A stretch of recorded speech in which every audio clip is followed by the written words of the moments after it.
Hello everyone. In this video we're going to look at some really useful alternatives to the linker therefore.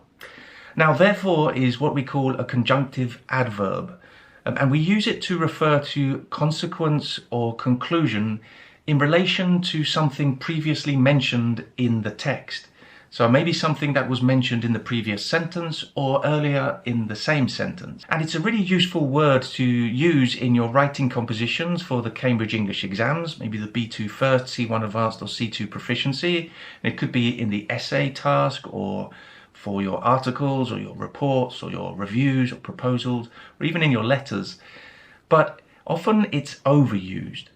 Therefore, it's good to have a few alternatives up your sleeve to avoid repetition, which is very important. So I have 6 alternatives to therefore to share with you now.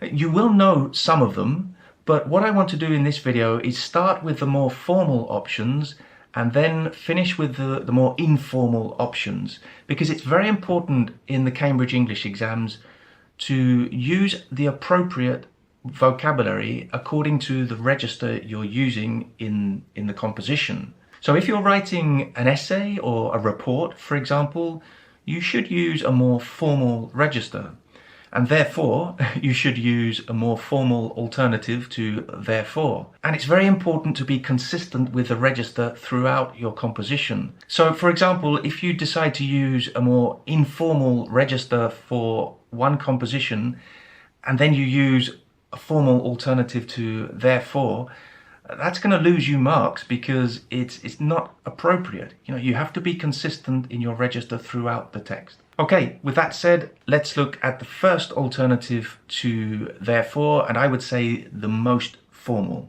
and that is ergo. Ergo. Now, I don't need to give you the definition of ergo, it means therefore, but this is actually a Latin word that we use in more formal situations. It's actually considered a little bit archaic now, so you won't see it very often, but it can be used in sort of more scientific or technical contexts. So let's look at an example. The results of the experiment were inconclusive. Ergo, further testing is required. Okay, so that's just saying therefore further testing is required, but as I said, it's very formal, so only use it in compositions which require a formal register throughout. Okay, and one level down in register, so the level of formality, but still pretty formal, is thus. Thus. Now you may be familiar with the word thus, and it is a synonym of therefore, but as I said, you should only use it in formal compositions. And the example is, results in the third quarter have been poor, thus cost-cutting measures need to be implemented. Okay, so this could be from a report or a proposal, which are usually quite formal because often you're writing to your boss or somebody in authority. So using thus in this context would be considered appropriate. Okay, the next one, moving down again in register, is hence. Hence. So again, this is still pretty formal. So you shouldn't use it in sort of a letter to a friend or any kind of composition like that, but it's not as formal as thus and ergo, in my opinion. The study found that the employees are dissatisfied with the food available in the canteen. Hence, it is recommended that a new catering service is contracted. Okay, so again, perhaps this could be in a report.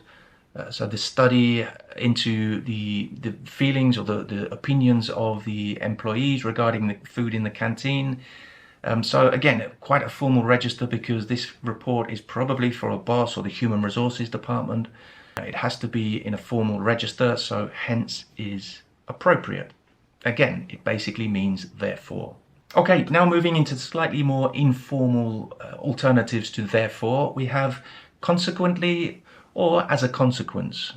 Both of these terms have the same sort of level of formality and the same meaning, of course.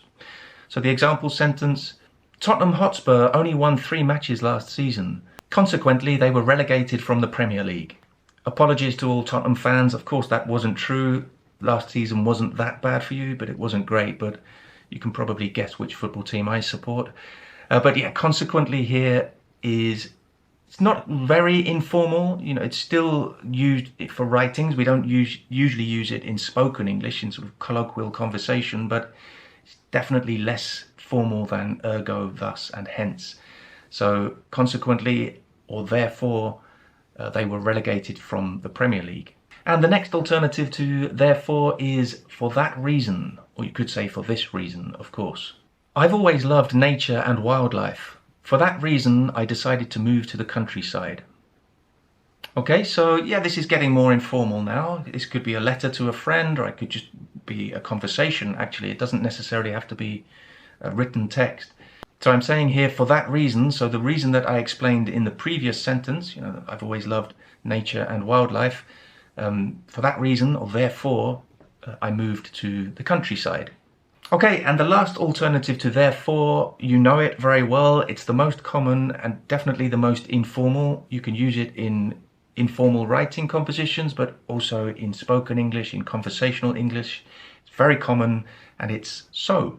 Of course, so is an alternative to therefore, so I have to mention it in this video. And it's another very versatile word, so you can use it in many contexts. And the example is, the hotel is on the outskirts of the city, so we'll have to take public transport to get to the city centre. Okay, so again, it's basically therefore we'll have to take public transport to get to the city centre. Or ergo, we'll have to take public transport to get to the city centre, but of course ergo would just sound ridiculous there, right? It just doesn't fit with the register of the sentence or the situation of the context, because you're obviously writing to a friend, or even speaking to a friend or a family member, somebody close to you. It's not formal, it's just a normal colloquial sentence. So ergo, thus, or hence would just be completely inappropriate in this context. One more thing I should say before we finish. You've noticed that in these examples, I've started each sentence with the alternative to therefore, and then it's followed by a comma. So if you use these words in that way, then you should always put a comma after the word. So with ergo, comma, hence, comma, thus, comma, consequently, comma, for that reason, comma, and so, comma. That's how it should be punctuated. But if you use these words in the middle of the sentence to link two parts of the same sentence, you should put a comma before these linking words. Okay, so I hope that helps you with your writing compositions. If you need more help with your exam preparation for the B2 First, C1 Advanced, or C2 Proficiency, don't forget I have my online preparation courses which are available now. Check the link in the description to find out more. And I'll see you very soon for another video.